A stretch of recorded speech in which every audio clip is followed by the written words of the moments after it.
Hiduplah seorang putri cantik jelita bernama Dayang Sumbi. Karena sebuah kesalahan, ia harus menjalani hidupnya di tengah hutan belantara. Tapi ia tidak sendirian, ada seekor anjing jantan yang sangat setia dan sakti bernama Si Tumang, yang sebenarnya adalah titisan dewa yang menemaninya. Suatu hari, saat sedang asyik menenun, gulungan benangnya jatuh dan menggelinding jauh. Merasa lelah, Dayang Sumbi pun tanpa berpikir panjang mengucapkan sebuah sumpah. Siapapun yang bisa mengambilkan gulungan benangku, kalau dia laki-laki, akan kujadikan suamiku. Tak disangka, Si Tumanglah yang berlari cepat dan membawakan gulungan benang itu kembali padanya. Dayang Sumbi terkejut bukan main, tapi apa daya.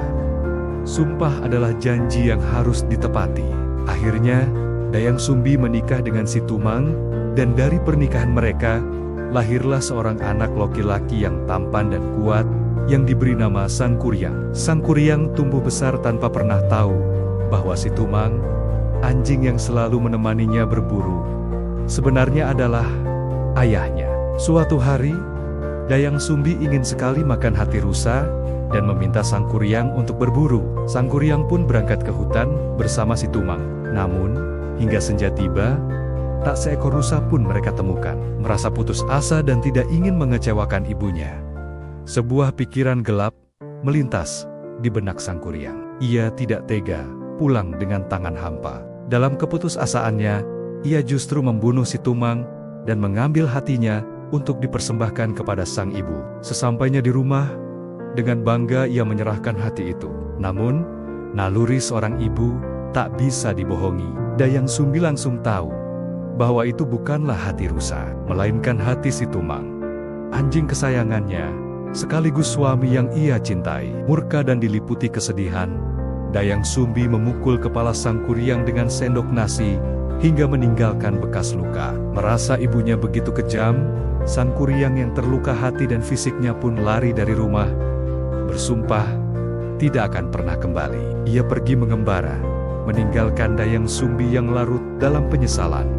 Bertahun-tahun berlalu, berkat kesaktian yang dimilikinya, Dayang Sumbi tetap awet muda dan cantik seperti sedia kala. Sementara itu, Sangkuriang telah tumbuh menjadi seorang pemuda yang sangat sakti dan tampan. Takdir membawa langkahnya kembali ke tanah kelahirannya.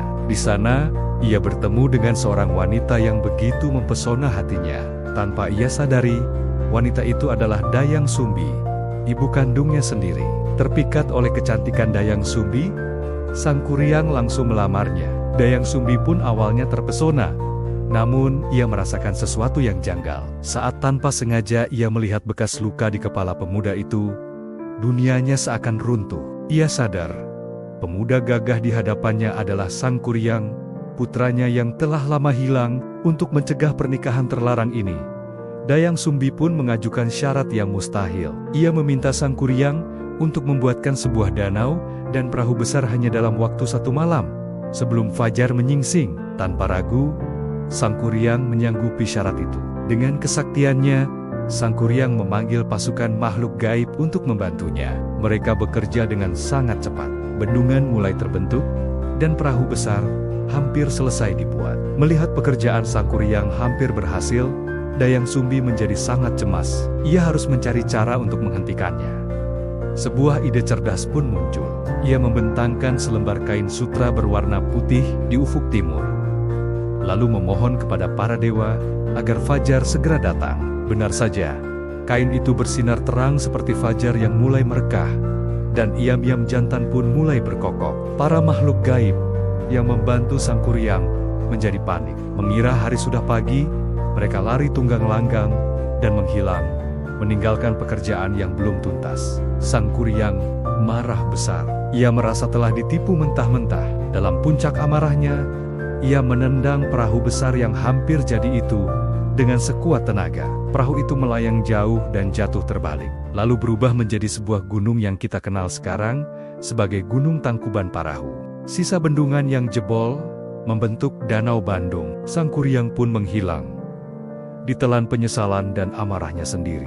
Kisah ini mengajarkan kita bahwa amarah dan kebohongan hanya akan membawa kehancuran, sementara kejujuran dan kesabaran adalah kunci menuju kedamaian. Terima kasih sudah menyimak cerita rakyat dari Jawa Barat ini.